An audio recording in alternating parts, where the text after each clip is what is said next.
For those of you Welcome, guys. that have not enjoyed the pleasure of trying to stream simultaneously to LinkedIn Live, welcome to Adriana's Live. Yeah, pretty much.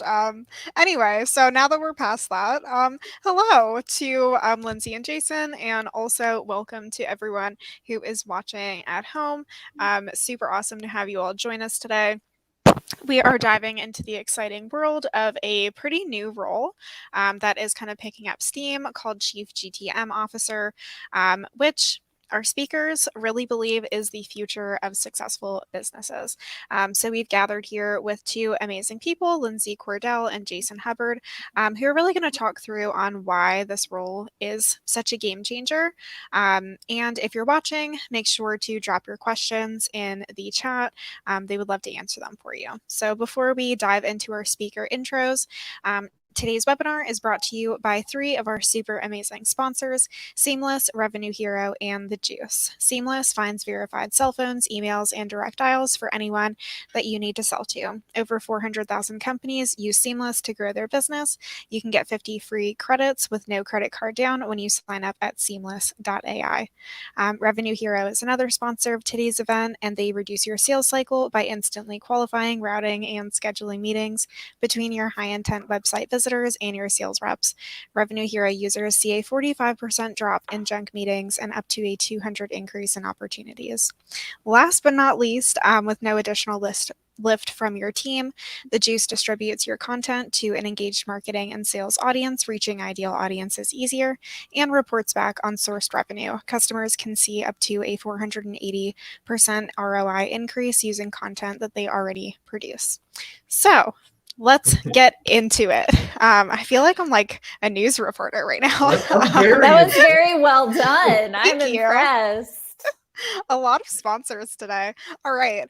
So would love to know, just have you guys really introduce yourself to everyone who is watching today. Lindsay, would love to hear from you first. Yeah, absolutely. Hi, everybody. Good to see you. I'm Lindsay Cordell. I am the Chief Go-to-Market Analyst at Go-to-Market Partners, a new go-to-market analyst firm where we build frameworks and programs and content, and then also help one-on-one with client consulting our customers perform better go-to-market. So we've been in business for about a year, and actually The Juice is one of our clients. So shout out to that team. So my background, I predominantly came up through sales organizations, running sales enablement and revenue operations at various different companies, installed several instances of Salesforce, trained a lot of sellers in my days, and looked at sales cycles that were very complex and year in the making with multiple team selling agents involved. And then also just if we did not get it sold in 2 calls, we were going to be taking a hit on the sale rather than profiting from it. So really close to the line, velocity sales motions as well. But most recently I came from Terminus, where I held roles in product, marketing, sales, enablement, revenue operations, and customer success. So I have had the pleasure you were like the whole company. I have had the pleasure of just kind of moving between the go-to-market roles, and it's provided me a lot of perspective and a lot of empathy for what each of those groups has to go through. And so I'm very passionate about this Chief Go-to-Market Officer concept because I think it's going to be a game changer for a lot of companies. For sure. Jason? Yeah, Jason Hubbard. I am COO at RevGenius. Lindsay, you'll appreciate we bumped into The Juice. They were sharing my table at the Boston event that we were up there at with you guys. And so that's where that whole sponsorship came from. And we're actually using them as well. So in the process of just getting onboarded. So always great to have networking events and stuff like that lead to positive relationships and everything. Excited to get going with them. Background on my side, I have had a variety of roles across my career. Most of them in VP, head of marketing, growth, demand gen, partnerships, kind of whatever flavor you want to put around that. Obviously, currently COO. Also, have been a entrepreneur and business owner, CEO, across different businesses that I've started, which will play into part of what we were starting to talk about before this kicked off, Lindsay, as far as like what type of person and background actually lends itself to this type of a role. But yeah, this is near and dear to my heart. It's something that I've been talking about, really since this whole thing began, and so really excited about where this conversation is going to go. Awesome. So before we get into the type of person that would be great in this role, what is this role? What does it entail? Why is it gaining popularity? What do these people even do? Let's get into that first. Lindsay, I think you should lead on that one. Yeah, absolutely. So the way I would think about it is typically your CEO could play the role of head of chief go-to-market officer. They are typically going to be responsible for the marketing organization, the sales, the product, and the customer organizations, and making sure that they're aligned and working well together. A lot of times when there's misalignment across those teams, it results in a lot of waste, if not just missed opportunity, missed revenue as well. So it kind of, you take hits on both sides of the equation. However, most CEOs that I know, and you'll have to tell me, Jason, if I'm accurate, but it's a lot of let's wake up at 4:30, squeeze in some workouts, and then work until 10 often. And so it's a pretty big job that has a lot of demands. And so it's just not realistic to assume that the CEO can legitimately sit there and oversee every aspect of what's happening across the go-to-market leaders. And so I see this role as similar to the COO and how they manage the operations of the company across many operational teams and engineering teams and IT and all of the things that happen, as well as accounting and all of the other things that you were doing as well, Jason. I see that chief go-to-market officer being kind of the reflection of the COO, but this time for the go-to-market teams and really helping them stay aligned and function well without necessarily overtaxing the CEO that has lots of demands on their time and lots of work to do. Yeah, no, I would agree completely with the limitations to bandwidth and ability to be able to step back and get the strategic perspective that's needed, combined with the visibility into what's going on, sort of in the weeds across these different departments on the CEO's part. I think it's too much to ask of most CEOs, and that their bandwidth is going to be too restricted for them to be able to effectively serve in that, whether they've got the capacity, background, inclination, whatever, to be able to do it. And so I think being realistic with all of the things on a typical CEO's plate, it's unrealistic that they're going to be very effective in this role. At a very high level, the way I would describe, a chief GTM officer is somebody that is able to optimize and understand the entire customer journey, kind of from start to finish, as well as be able to, cross-function across all of these different silos and teams and leaders of those teams to be able to bring alignment between what each of them are doing. And like you said, traditionally that's been, a COO or a chief growth officer or something like that, or it could be even a more traditional CRO or CMO that just has that inclination and ability to be able to serve across that. But I also think it's been interesting, especially in the tech space, that the role of COO has been on the decline for well over a decade now. And so part of me wonders whether the rise of the GTM officer has something to do with the decline of the COO, and that, we're sort of, realigning a little bit around the primary focus and responsibility there, but that, the need for that is, at least partially arising from the decline of the COO within these organizations. That's a really interesting point of view, because I think it was McKinsey that was studying in the top 500 top 5 Fortune companies. If we look at 20 years ago, 60% had a COO. And as we were kind of rounding into the 2010s, I think it was along the lines of 30%. So we saw a really big decline in that role.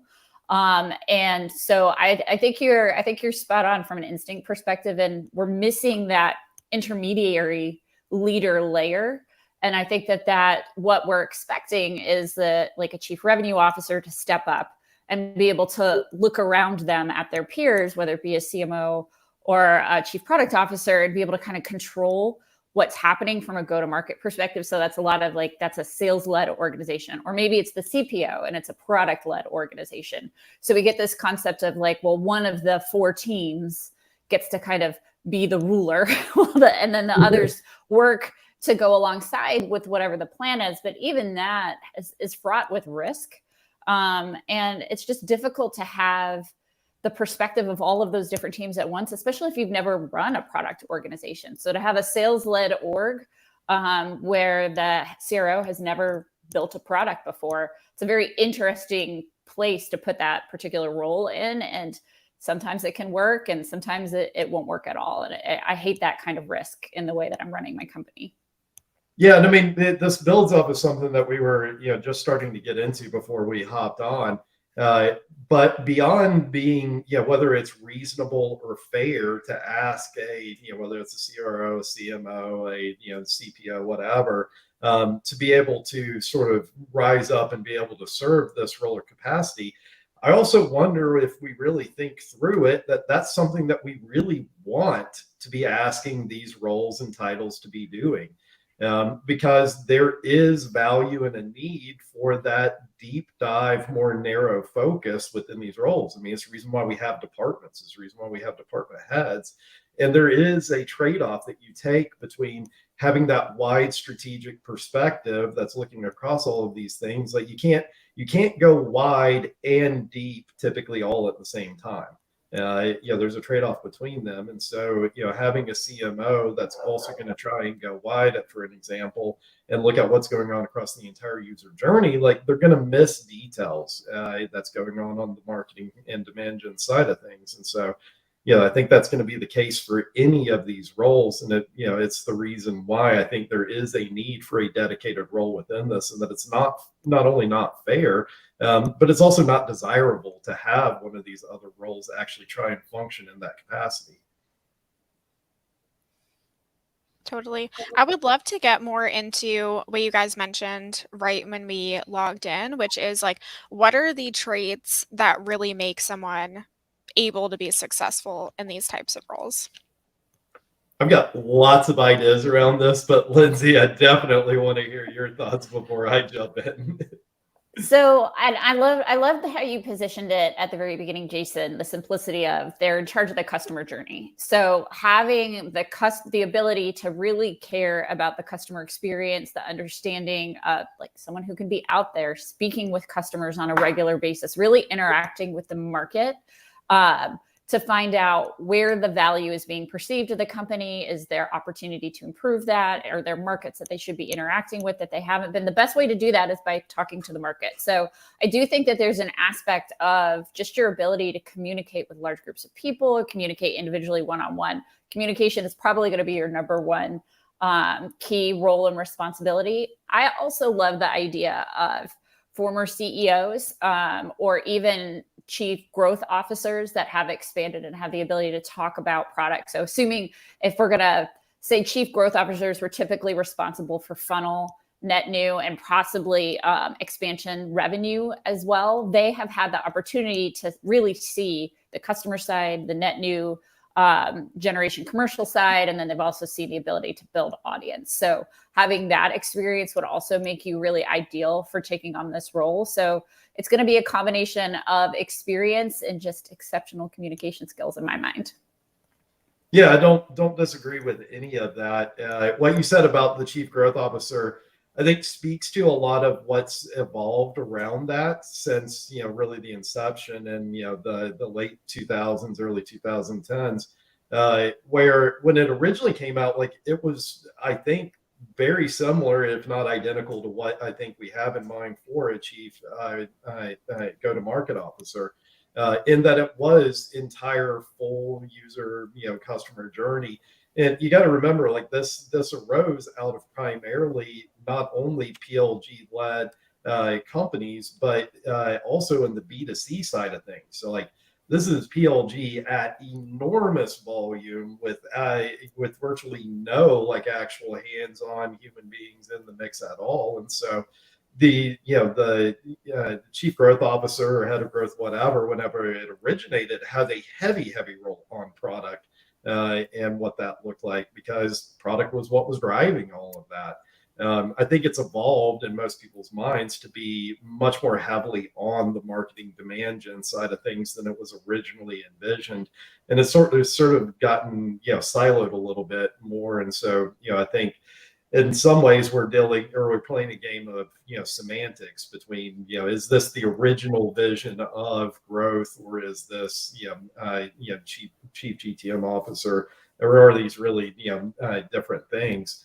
But what you said about CEO, well, I mean, on one level, saying that a former head of growth or chief growth officer is a great one for it, I think in a lot of ways just punts down the road as far as like who the right role is for this type of thing, because you still have to ask, like, what made them a good chief growth officer to begin with. And I think you're actually on point with the former CEO side of things. I think it's also the same for fellow entrepreneurs or founders of companies. And I think at the heart of it, it really boils down to the ability to be able to see the entire business function, and how does this entire business work? How does it operate? How do you boil it down and get efficiencies out of it? How do you actually make this a viable company overall and holistically?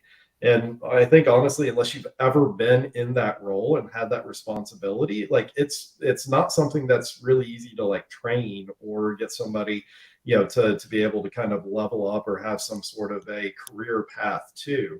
The problem on relying on those people, especially on the entrepreneur side of things, that I tell people often is like, we oftentimes, I mean, we're known pretty notoriously for being really, really shitty employees, because we don't shut up and get in line. We don't, do what we're told. We get pretty noisy whenever we think things are not going in the right direction and stuff like that. And so, I speak with a word of caution, saying, be careful going out and trying to find an entrepreneur to fill this role. Oh, I have no idea what you're talking about, Jason. I have no experience anything along those lines. We got some awesome questions in the chat, so I want to make sure we get to these next. Bill asked, do you see similarities between the rise of the Chief GTM Officer and the fractional CMO?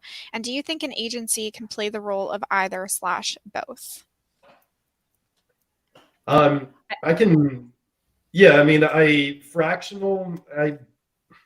So there's advantages and disadvantages for fractional or an external, agency or something like that. One, they're oftentimes insulated from like the tactical day-to-day and stuff like that, which allows them to have some additional perspective on that ability to be able to step back and be strategic. The critical part of that, though, where I think most companies and agencies struggle, is there the internal buy-in to support what they're going to come and say or what their vision is and stuff like that. And that's where it tends to break apart, especially if you start getting into like internal politics and turf wars and stuff like that. Like, this is not an internal employee, and so they tend to lose out pretty automatically whenever it turns into that type of thing. And if you're trying to actually drive true change within an organization, unfortunately, more often than not, that's inevitable.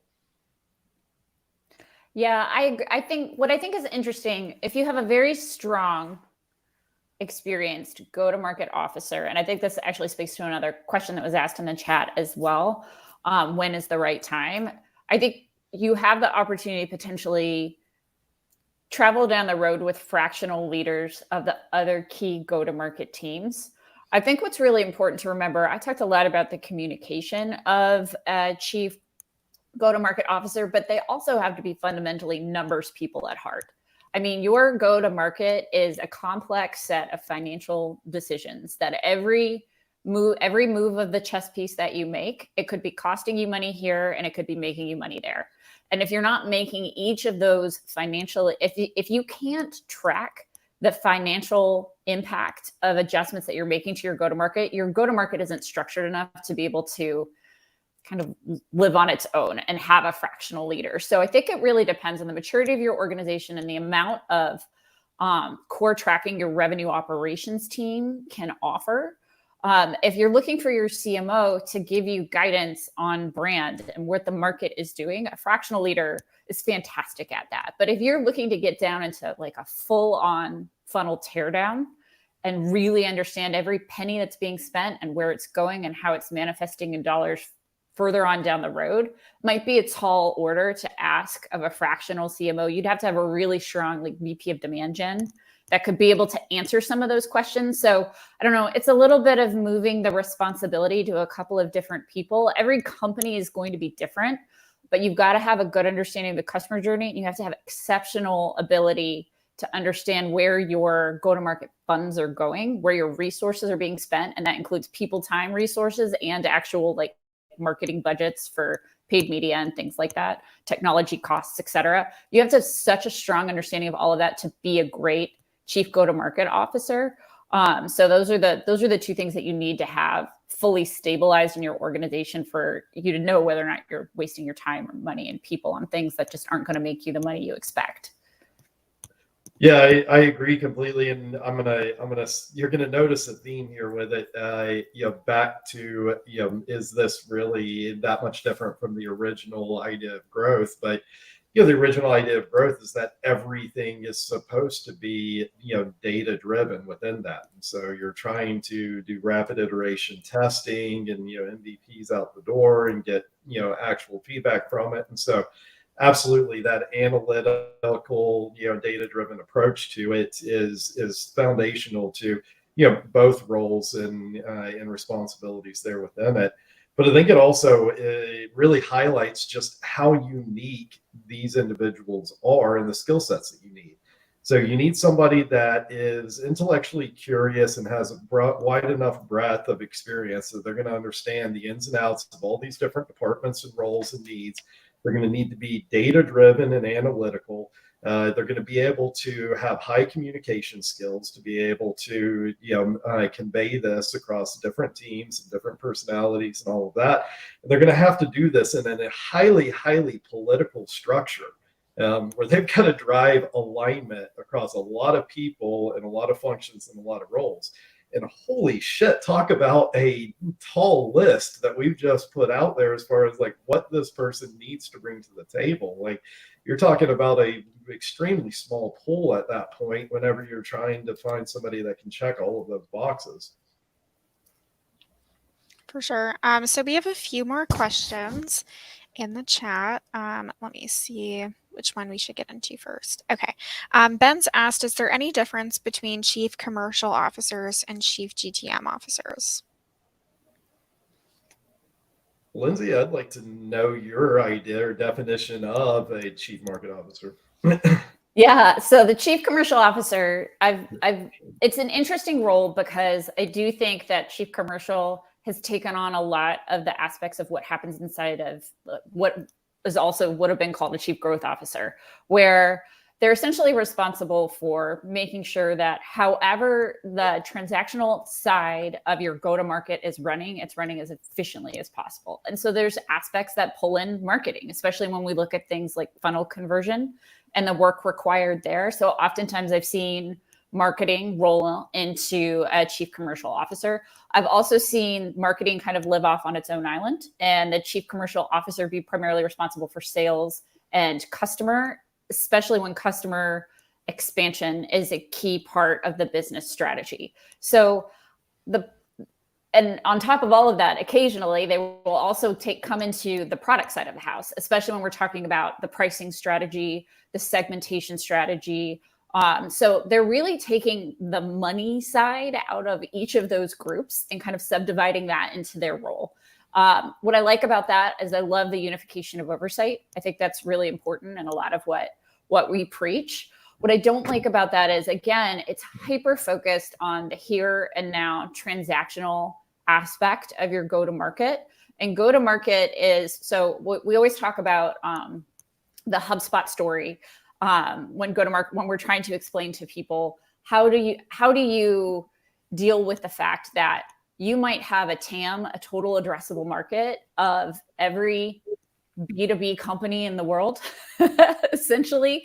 And then where do you go from there? And how do you strategize? And where do you decide which segments you're going to focus on? And then What is product going to build to go along with those segments? And all of that strategic planning that needs to happen long before anybody pens a contract.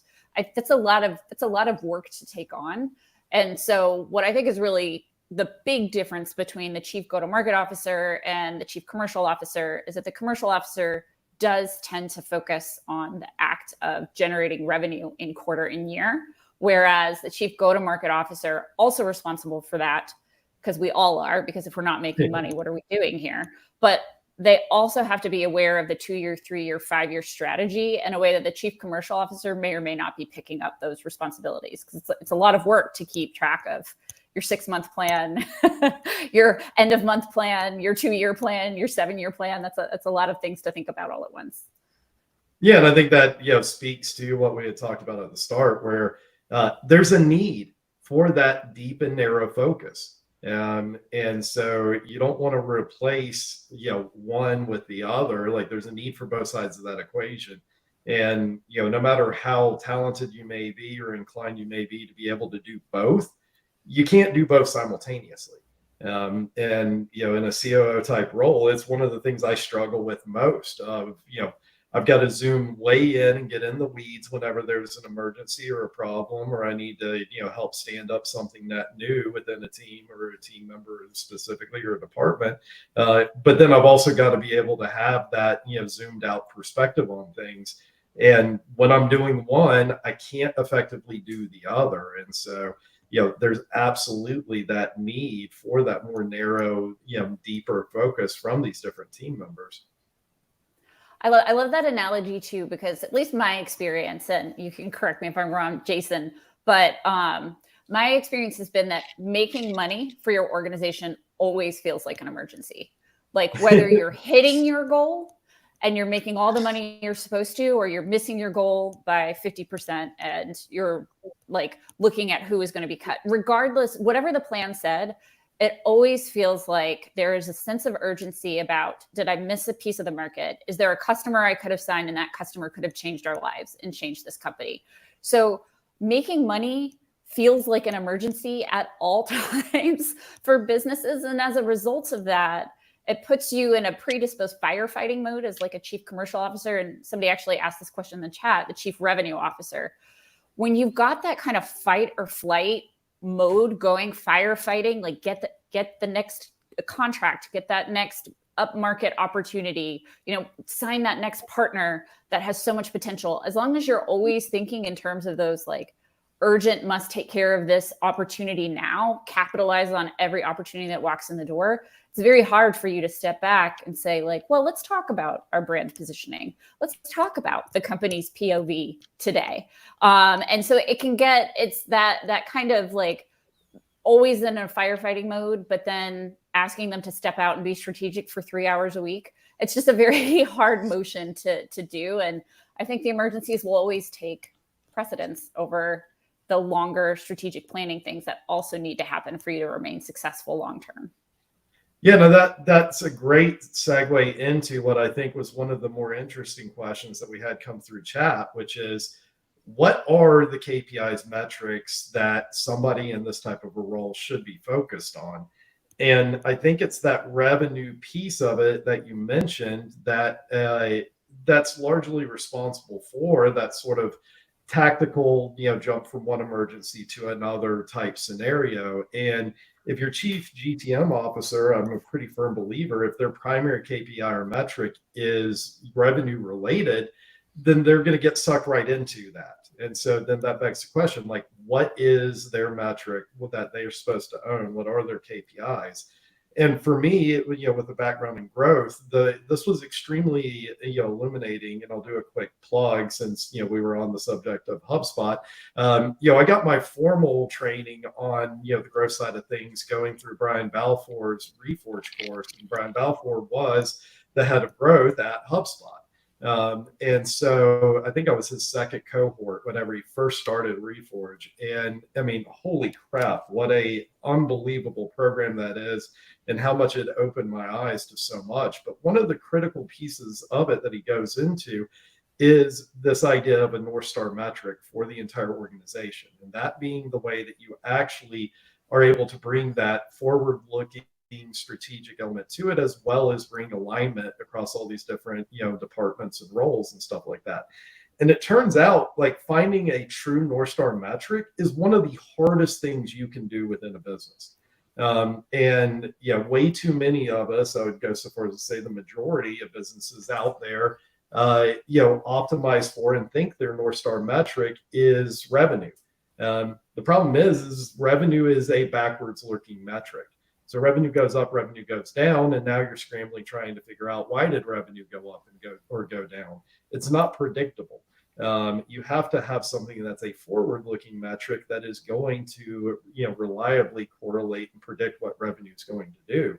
And for a lot of organizations, that's a really hard thing to get your arms around to figure out what that is. Not only something that's forward-looking and predictive of revenue, but something that is a metric that functions across all of the organization.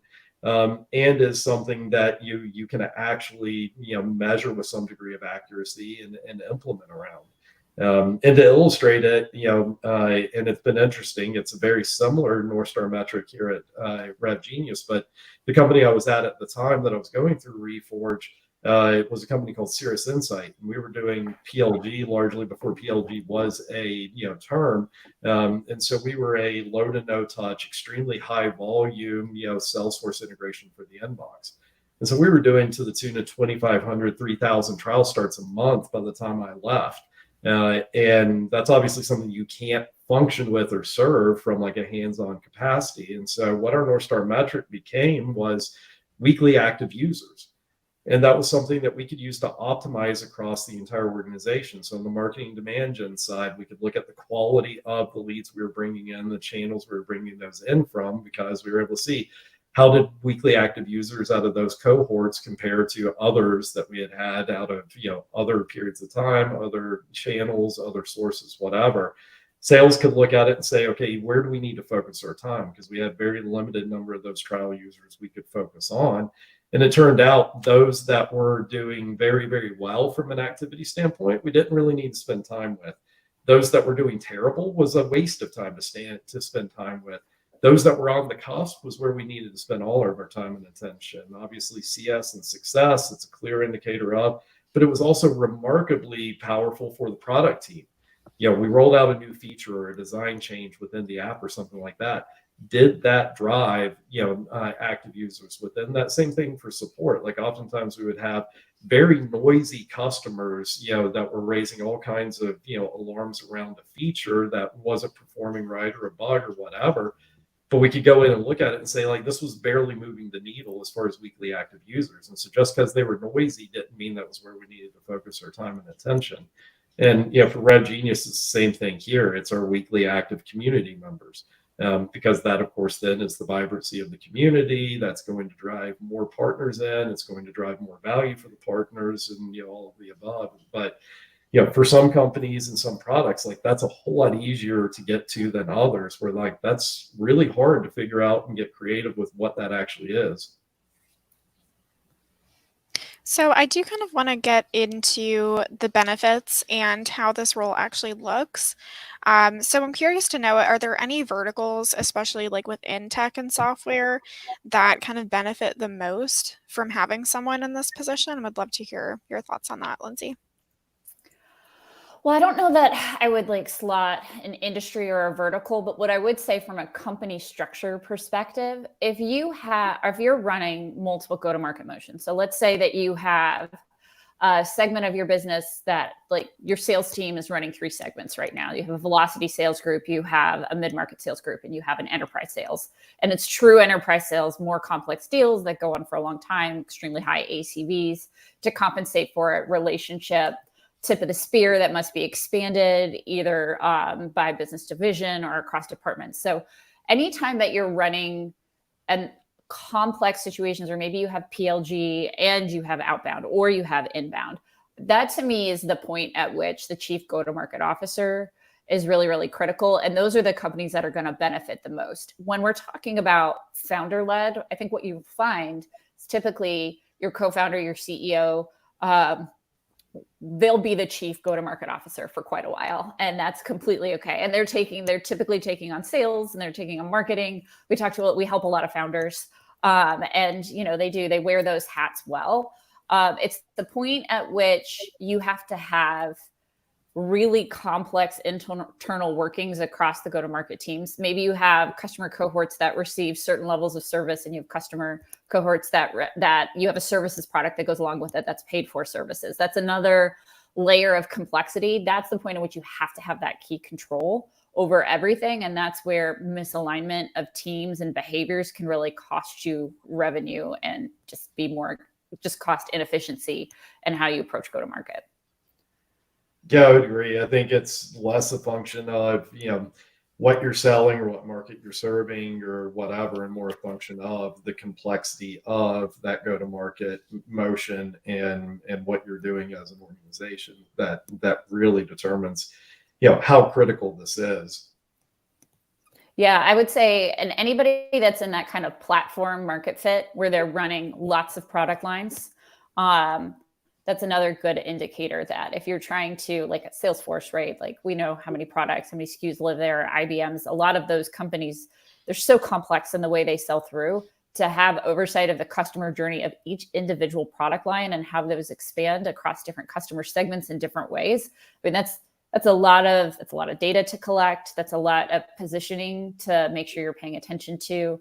It's a lot of potential pitfalls and customer experiences that could really cost you a lot of money. So it's another good indicator if you've got a complex product set with a lot of different potential buyers. It's a good reason too as well.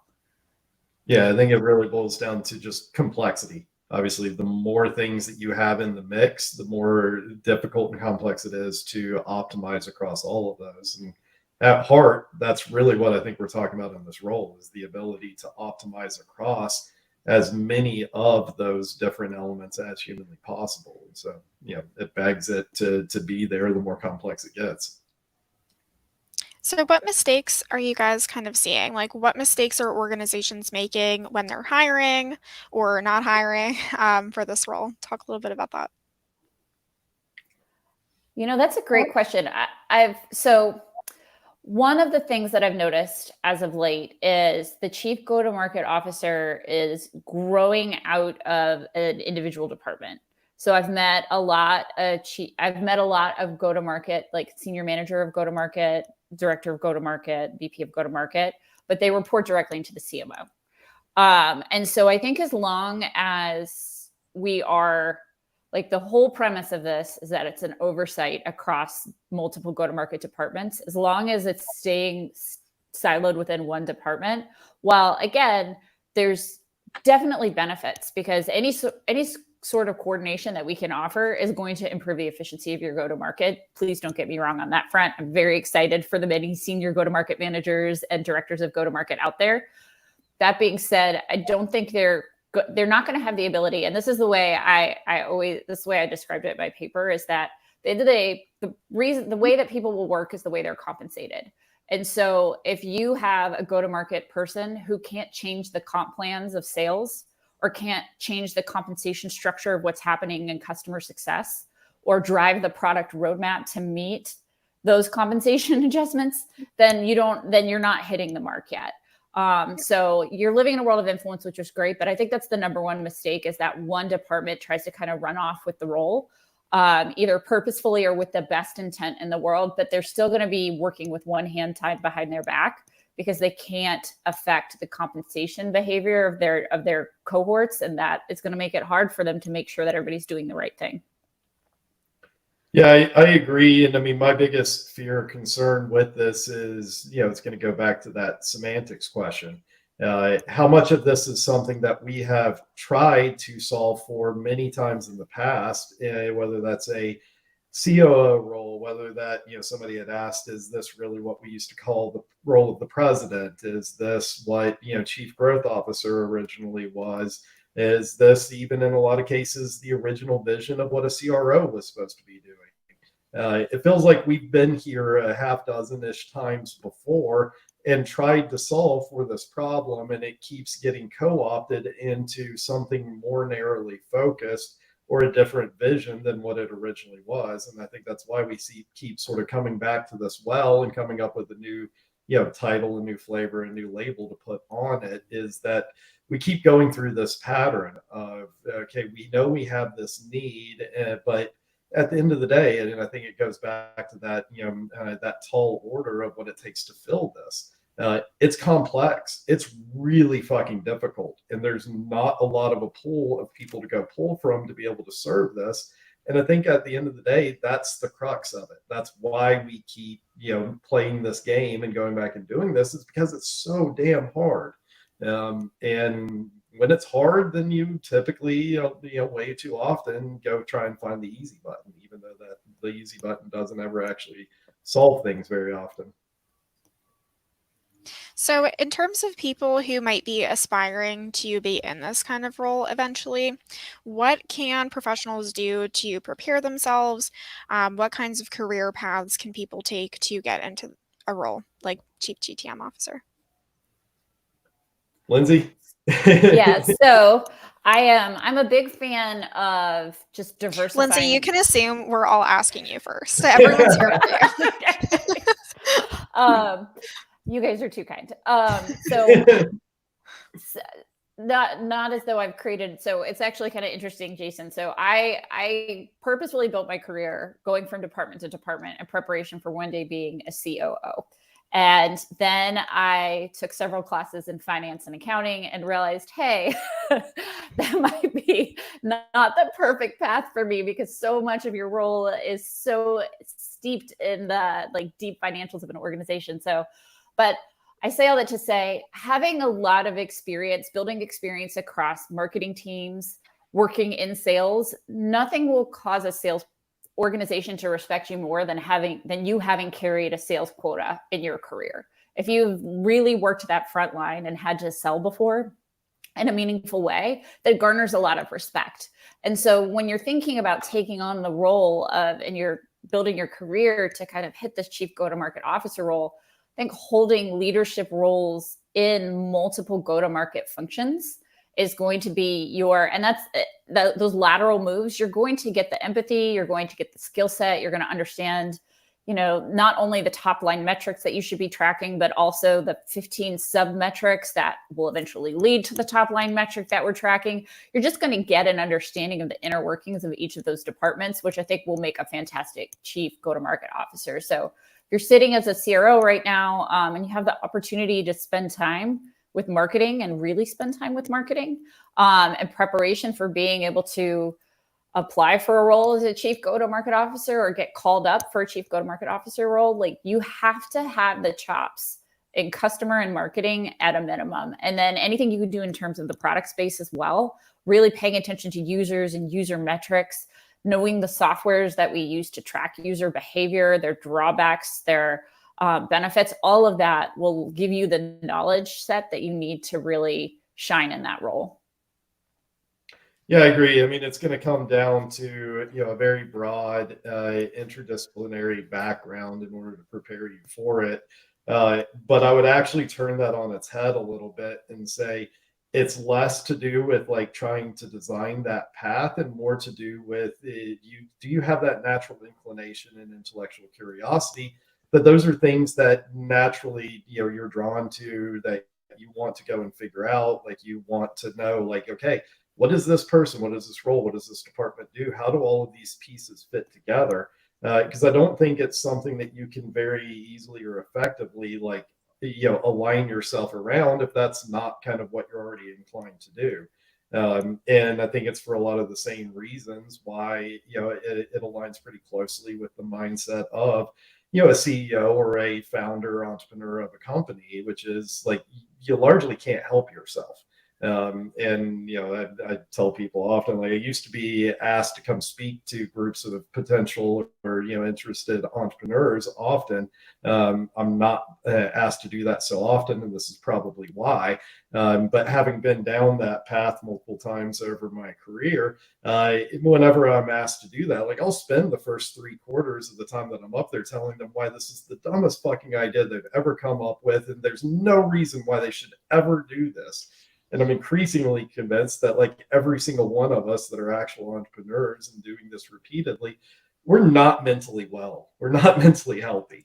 And so like I'd say all of these things with a very healthy grain of salt of like, question whether this is something you really want to do and whether that's really what your inclination is, especially on the entrepreneur side of things. But it's a very different mindset. It's a very different way of operating and doing things, and it goes back to like why this is such a rare thing to find within somebody, that they've got all of these different things. And there's trade-offs in everything. And so there's pieces of that you've got to bring to it, of like being able to learn quickly, having that broad perspective, having that intellectual curiosity. And I think also very critically to that is being very, very comfortable with change and figuring stuff out on your own, and not having a lot of structure and not having a lot of guidance and all of that stuff. Because just like a CEO, just like a founder, like it's very lonely at the top, especially whenever you're having to make this up as you go. And that's difficult. Yeah, you're very much forging the way for your company. And there are going to be times where you're exceedingly unpopular. And there's going to be very deep founded challenges. Like, so I working for Terminus, right? So account-based marketing, account-based experiences, whatever we want to call it. I mean, it fundamentally required symbiotic relationship between sales and marketing to exist and for them to help one another. And we helped thousands of companies. And it's not an easy thing to do, to get sales and marketing on the same page, working together and pulling towards the same set of goals, or even being metriced properly between the two. And that's just 2 of the 4. So just think about any experience you've had pulling sales and marketing together. Let's add customer and product into the mix. And it's a very big, very challenging job. And you're going to have to bring some teams together that aren't always naturally inclined. I've seen the same tension between, quite frankly, product and customer. Whether or not product is building things in the way that the customers expected, and then the front line of customer success hears most of those complaints. Well, product is working on the roadmap for the next 6 months, and they've already shipped the thing, and it's out there now, and there's not a whole lot that can be done. When you're in those situations, it's just, there's natural tension between those frontline deliverers of the value and the people who envisioned the value to begin with. And those are the teams you're going to be helping find common ground, and forging a path to value between them. It's going to be a really fun role, a really exciting role, but it's some deep-seated corporate challenges that are not always easy to solve. Yeah, like I said, I think it's one of those where you honestly can't help yourself. And it's either kind of how you approach things, and you can't really help doing it, or it's not. I'm not saying there's not people on the margin that can't sort of nudge themselves one way or another. I am curious, where in the world have you worked where you didn't have that tension between product and Usually it's consumer-based products where product was so far away from the customer that they didn't even notice. They didn't know who to point a finger at. Support.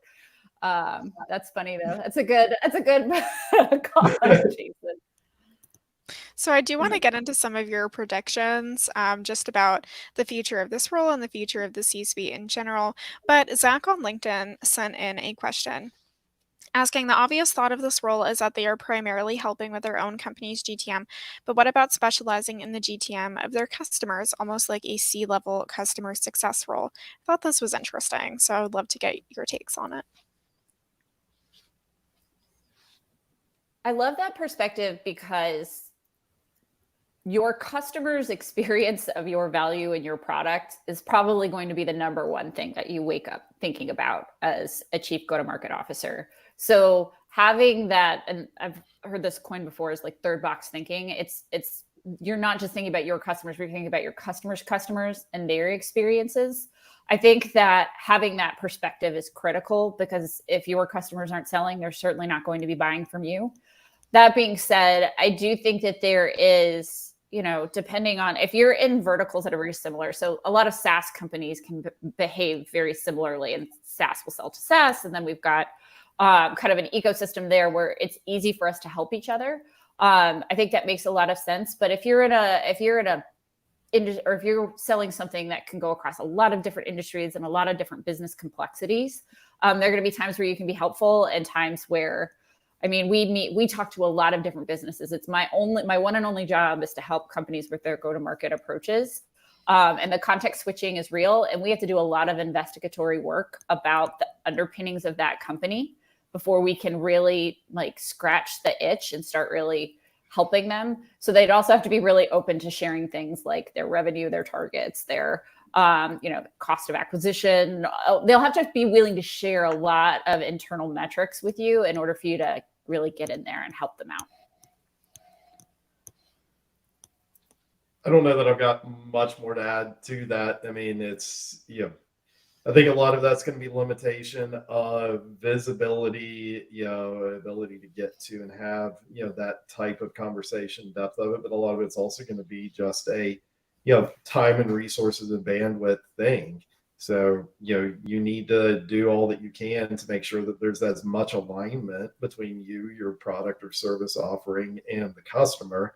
And, sometimes that can be relatively superficial around like, what's the immediate need or problem or pain point of the IC, or sometimes that's going really, really deep into the business model of the company and their entire go-to-market.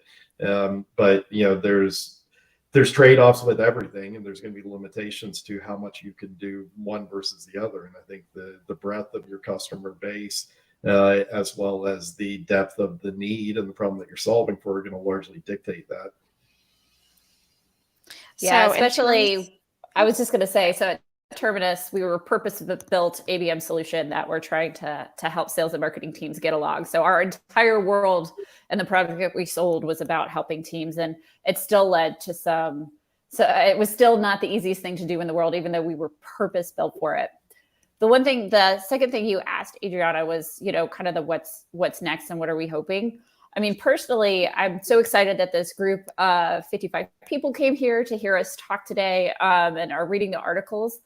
My goal would be that we continue to see I don't want to create more confusion. We don't need another proxy for a chief commercial officer or chief growth officer or chief revenue officer. So my goal would be that if you are starting to flirt with or apply for roles that are in this, just continue to really hold the line on this. Is a complex job that requires a lot of authority, a lot of ability to understand what's happening under different departments. And I wouldn't take the job if I didn't have the ability to assert a certain amount of control over different groups, for example, compensation strategies and things like that. So I think that's the one thing that I would say is like, if as a group, we could all agree, the 55 of us, let's not create another president, chief growth officer, chief commercial officer, chief, who knows what we're going to call it next, officer, and really focus this goal of creating a unified go-to-market across the 4 teams. Like, my life's work will be complete if we can do that.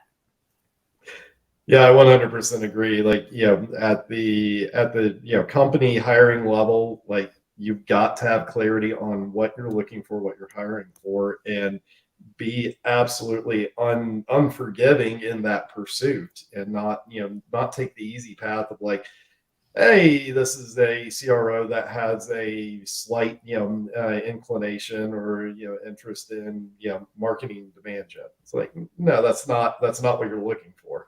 And then I think it's absolutely critical on the side of the person that's, asking for the role or, contemplating joining in it, making absolute certainty that you have the buy-in, that you have the authority that you need, that that you've got the alignment across the E-staff and the C-suite, that they're actually going to support and enable you in this, because like, it's a huge undertaking. It's a Herculean task, and one of your primary responsibilities is driving alignment and efficiencies across various teams, various team members, different departments. And if you don't have that buy-in and backing all the way to the very top, you're never going to be successful in it. And so the time to do that is before you accept the position. Definitely. Well, thank you guys so much for being here with us today. Amazing questions from the audience, amazing answers. If anyone does want to check out Lindsay's article on RevMag, you can go to revgenius.com/mag. If you're not in our Slack for some reason, judging, just kidding. You can join at revgenius.com/sign up. We do have some super awesome roundtables coming up. So if you want to learn a little bit more about GTM or you want to brainstorm with other members, you can find all of the information in our Slack channels. Judging too. Like, why aren't you in there already? Honestly. So where can people find you if they have any questions or if they want to learn more about like GTM partners?